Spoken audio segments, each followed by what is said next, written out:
Assalamualaikum warahmatullahi wabarakatuh. Gimana kabar anak-anak ibu semua? Apakah sehat? Ya, Alhamdulillah. Semoga kita selalu diberi kesehatan oleh Allah dimanapun kita berada. Eh, dan selalu menjaga kebersihan hendaknya. Apalagi di saat pandemi COVID ini, kita harus selalu memakai masker. Baiklah, pada pertemuan kali ini, Ibu akan mengambil absen anak-anak Ibu terlebih dahulu. Kepada ketua, coba dilihat siapa yang tidak hadir hari ini. Ya, sepertinya hadir semua ya. Ya, alhamdulillah. Eh, baik, kepada ketua, tolong dipimpin doanya.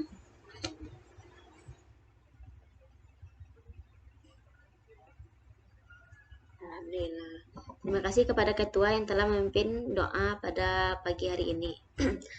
Baiklah, kita akan masuk ke pelajaran kita hari ini, yaitu tentang perkembangan Islam di bagian barat, yaitu Eropa, tepatnya di Prancis dan Italia.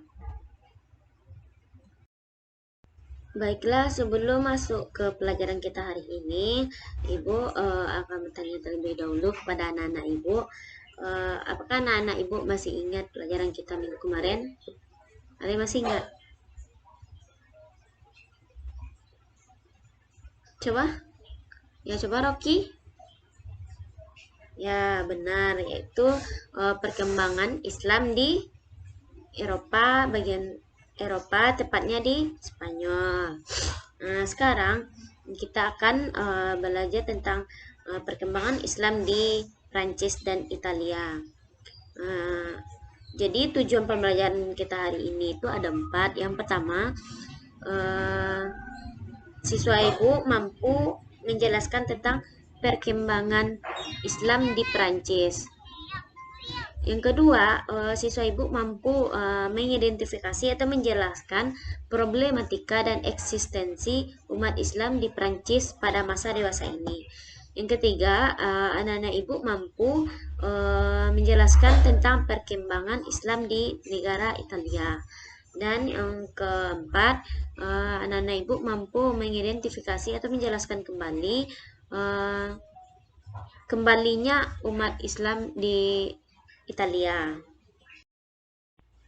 Baiklah, yang pertama itu perkembangan Islam di Perancis.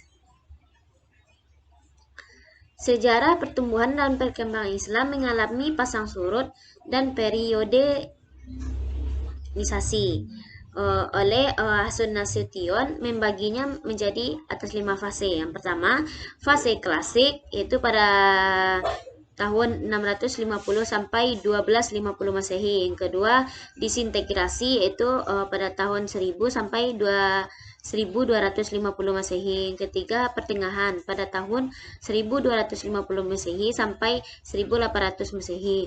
Yang keempat, 3 kerajaan besar, yaitu pada tahun 1500 sampai 1800 Masehi, dan modern yaitu 1800 sampai sekarang. Ketika 3 kerajaan besar Islam sedang mengalami kemunduran pada abad ke-18 Masehi, Eropa Barat juga mengalami kemajuan dengan pesat di berbagai bidang. 3 kerajaan besar tersebut antara lain Kerajaan Safawi yang hancurnya di abad ke-18. Yang kedua, Kerajaan Mughal hancur pada awal abad ke-19 di tangan Inggris, dan kemudian diambil alih kekuasaan di anak benua India. Ketiga, kerajaan Islam terakhir yang masih disegani oleh lawan pada masa itu, yaitu Kerajaan Utsmani di Turki. Itu mengalami kemunduran sehingga ia dijuluki sebagai The Sick Man of Europe, itu orang sakit dari Eropa. Melemahnya ketiga kerajaan Islam itu membuat Eropa dengan mudah dapat menduduki dan menjelajahi negeri-negeri Islam. Satu demi satu, negeri Islam yang sedang rapuh itu jatuh ke tangan Barat. Dan dalam waktu yang tidak lama, kerajaan Eropa sudah membagi seluruh dunia Islam. Inggris merebut India dan Mesir. Rusia menyeberangi Kaukasus dan menguasai Asia Tengah, serta Prancis menaklukkan Afrika Utara. Bersama dengan itu, maka terjadi migrasi besar-besaran, yaitu banyak orang yang meninggalkan negeri saat mereka untuk mencari kehidupan yang lebih baik di berbagai penjuru dunia. Sejumlah masyarakat Muslim lalu meninggalkan negeri-negeri mereka dan berimigrasi ke negara-negara barat. Oleh karena itu, dewasa ini para migran Muslim dapat ditemukan di sejumlah negara seperti Amerika Serikat, Inggris, Jerman, Norwegia, Italia, Selandia Baru, Kanada, dan Prancis. Semua negara yang disebutkan ini Muslim menjadi penduduk minoritas. Yang kedua, kita masuk ke tujuan pembelajaran kita yang kedua, yaitu problematika dan eksistensi umat Islam di Prancis pada masa dewasa ini. Meskipun Islam telah berkembang pesat di Prancis dan mereka hidup secara damai sesama intern umat Islam, bukan berarti bahwa umat Islam di sana hidup damai secara ekstern. Pluralisme masyarakat eksternal, yaitu non-muslim, adalah salah satu faktor utama terjadinya konflik di tengah-tengah masyarakat, sekaligus merupakan problematika yang dihadapi oleh umat Islam pada masa Prancis dewasa ini. Bermula pada peristiwa 11 September tahun 2001 sebagai tragedi terdahsyat di dunia awal abad ke-21. Maka seketika itu pula dua orang Muslim Prancis bernama David dan Jerome yang barusan masuk Islam ditahan karena tuduhan terlibat dalam jaringan terorisme internasional. Kasus dua pemuda mu'alaf tersebut diangkat sebagai bukti bahwa pemerintahan Prancis kelihatannya memiliki citra atau prasangka negatif terhadap umat Islam yang menetap di negara Prancis. Lebih dari itu, tantangan barat yang dihadapi umat Islam Prancis adalah adanya pelanggaran penggunaan jilbab di sana, yang terdapat di negara Prancis di sana.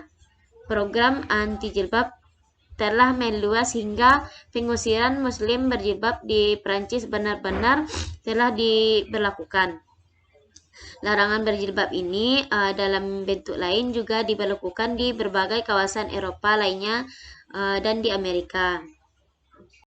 Fenomena seperti ini merupakan indikasi bahwa bangsa Eropa termasuk Prancis memandang Islam sebagai sesuatu yang bahaya. Di sisi lain, masalah utama di balik keluarnya undang-undang pelarangan berjilbab ya ketakutan pemerintah negara barat terhadap semakin berkembangnya Islam di negara-negara tersebut. Negara-negara barat termasuk Prancis senantiasa berusaha untuk memburukkan citra Islam, diantaranya dengan menggambarkan bahwa Islam mengekang kaum muslimah dengan aturan-aturan agama yang ketat.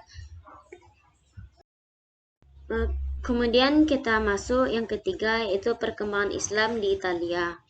Sejarah masuknya Islam di Italia bermula sekitar abad ke-9 ketika Sisilia dan beberapa wilayah di semenanjung Italia menjadi bagian kekuasaan umat Muslim antara tahun 828, yaitu penaklukan Muslim Sisilia, dan pada tahun 1300 yaitu kehancuran benteng pertahanan Islam Islam terakhir di Lucera Puglia. Islam hampir tidak ada lagi di Italia sejak zaman penggabungan negara pada tahun 1861 hingga tahun 1970-an.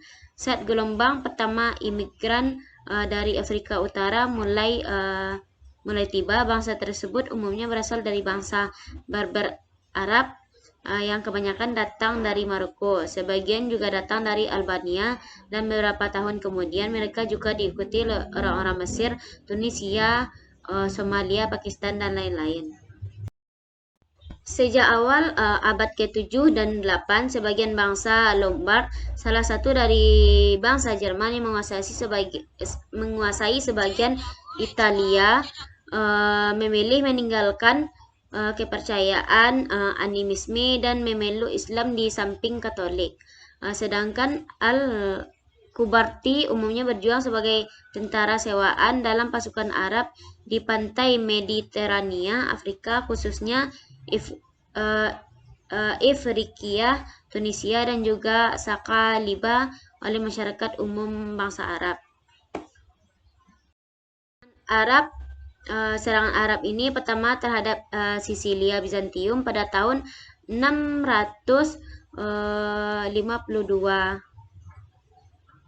667 dan 722 mengalami kegagalan yang ditaklukkan pertama kalinya untuk sementara waktu pada tahun 708. Dan kemudian pulau Italia Pantelleria dapat ditaklukkan oleh bangsa Arab pada tahun 700-an. Kemudian yang keempat itu kembalinya umat Muslim ke Italia. Invasi Islam pun dilakukan kembali ke negara itu, namun bukan lewat peperangan, tetapi lewat para pekerja, pedagang, dan pelajar membawa syiar Islam. Sebagian besar dari mereka adalah imigran dari Afrika Utara, Albania, Turki, Arab, dan negara Islam lainnya. Kebanyakan mereka tinggal di Pulau Sisilia, Roma, Milan, Turin, dan kota-kota besar lainnya. Bahkan gelombang imigran Muslim pun terus bertambah dan mereka berbaur dengan masyarakat setempat. Masjid dan musola bertumbuhan, organisasi Islam bermunculan dengan sekolah Islam dan toko makanan halal mulai banyak berdiri. Jumlah masjid bertambah dari 16 menjadi 400 buah, lebih hanya dalam waktu 16 tahun.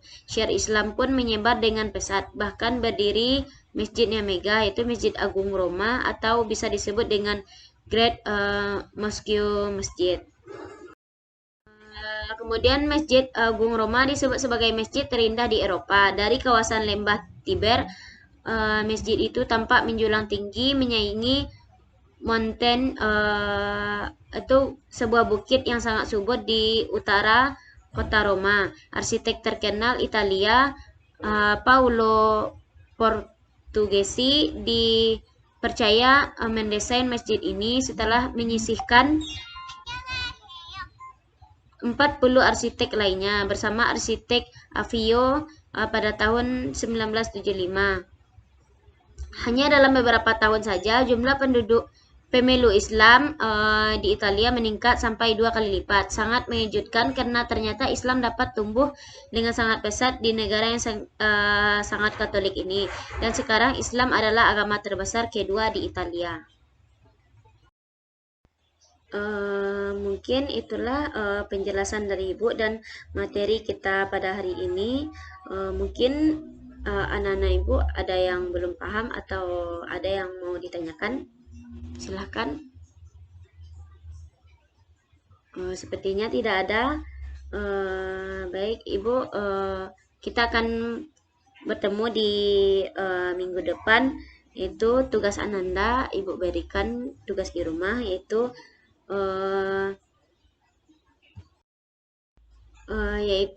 coba Ananda cari tokoh-tokoh dalam perkembangan Islam ini di negara Prancis dan Italia. Tugas sudah Ibu berikan, mungkin itu saja pertemuan kita pada hari ini, dan waktu kita juga sudah menunjukkan waktu istirahat. Baiklah, terima kasih atas perhatian dari anak-anak Ibu semua. Ibu ucapkan, kita membacakan doa terlebih dahulu, doa penutup. Itu Alhamdulillahirabbil alamin. Billahi taufik wal hidayah. Assalamualaikum warahmatullahi wabarakatuh.